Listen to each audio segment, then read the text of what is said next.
Assalamualaikum warahmatullahi wabarakatuh. Hai, perkenalkan nama saya Fairuz Nafisa Faikotuzini dari kelas 10 Farmasi Klinis dan Komunitas 2. Pada kesempatan kali ini, saya akan menjelaskan mengenai penyakit akibat kerja. Selamat menyaksikan. Yang akan dibahas ada pengertian PAK dan PAHK, golongan penyakit akibat kerja, contoh penyakit akibat kerja, dan pencegahan penyakit akibat kerja. Yang pertama ada pengertian. PAK itu singkatan dari apa sih? PAK itu singkatan dari penyakit akibat kerja. Penyakit akibat kerja adalah penyakit yang disebabkan oleh pekerjaan atau lingkungan kerja yang berakibat cacat sebagian atau cacat total. Lalu, apa itu PAHK? PAHK adalah penyakit akibat hubungan kerja, yaitu penyakit yang berhubungan dengan pekerjaan namun bukan akibat pekerjaan. Kedua ada golongan. Ada beberapa golongan penyakit akibat kerja, yaitu golongan fisik. Golongan fisik terbagi menjadi beberapa bagian, yaitu suara yang terlalu bising, temperatur suhu yang terlalu tinggi atau terlalu rendah, penerangan yang kurang atau terlalu terang, radiasi sinar elektromagnetik, tekanan udara yang terlalu tinggi atau terlalu rendah, dan getaran yang menyebabkan Raynaud's disease. Lalu ada golongan kimia. Golongan kimia dapat berbentuk gas, uap, zat air, zat padat maupun partikel. Dapat berasal dari bahan baku, bahan tambahan, hasil antara, hasil samping, hasil sisa produksi atau bahan buangan.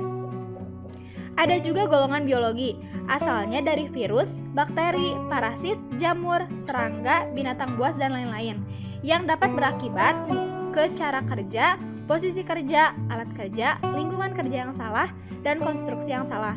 Lalu apa nih efeknya? Efeknya yaitu kelelahan fisik, nyeri otot, deformitas tulang, perubahan bentuk, dan dislokasi. Apa sih deformitas tulang itu?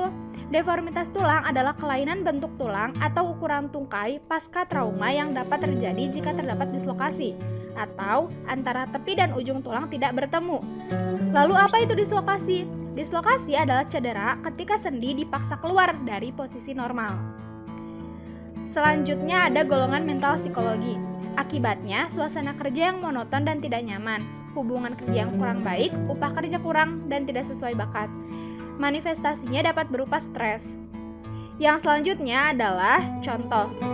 Contoh penyakit akibat kerja. Yang pertama ada alergi. Alergi dapat berupa rinitis dan asma. Lokasinya biasa berada di saluran pernafasan dan kulit. Penyebabnya ada bahan kimia, mikrobiologi, fisis dapat merangsang interaksi non-spesifik atau spesifik. Ada juga dermatitis kontak yang terdapat dua jenis, yaitu iritan dan alergi.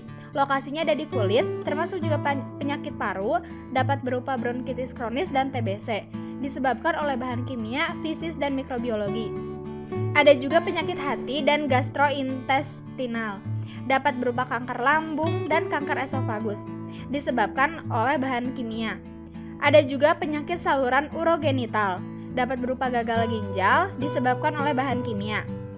Ini ada juga penyakit hematologi, dapat berupa anemia atau leukemia, disebabkan oleh bahan kimia.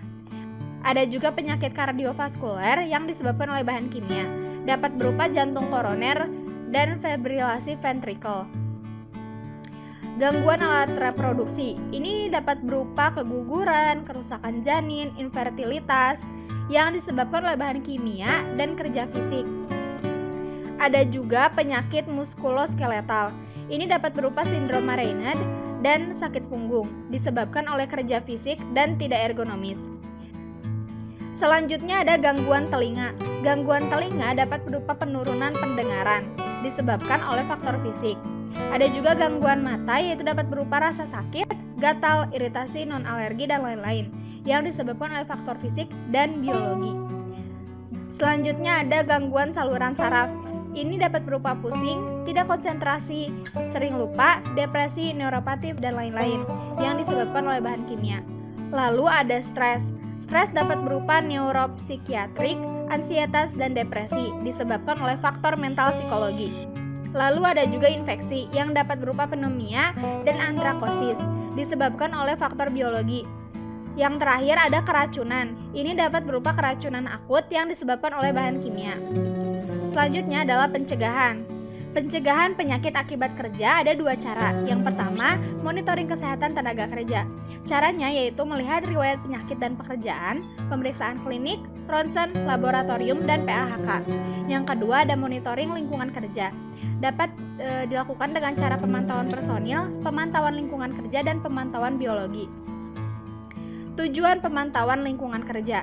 Yang pertama, ada mengendalikan faktor lingkungan kerja, pemeriksaan berkala terhadap tingkat pemaparan lingkungan kerja, identifikasi potensi bahaya, memantau tingkat pemaparan pekerja terhadap bahan berbahaya, mengevaluasi efektivitas upaya-upaya pengendalian, menjaga tempat kerja tetap aman dan sehat. Sekian dari saya, mohon maaf apabila ada kesalahan, karena tiada gading yang tak retak, kesempurnaan hanya milik Allah Subhanahu wa Ta'ala. Akhirul kalam, billahi taufiq wal hidayah. Wassalamualaikum warahmatullahi wabarakatuh. Dadah!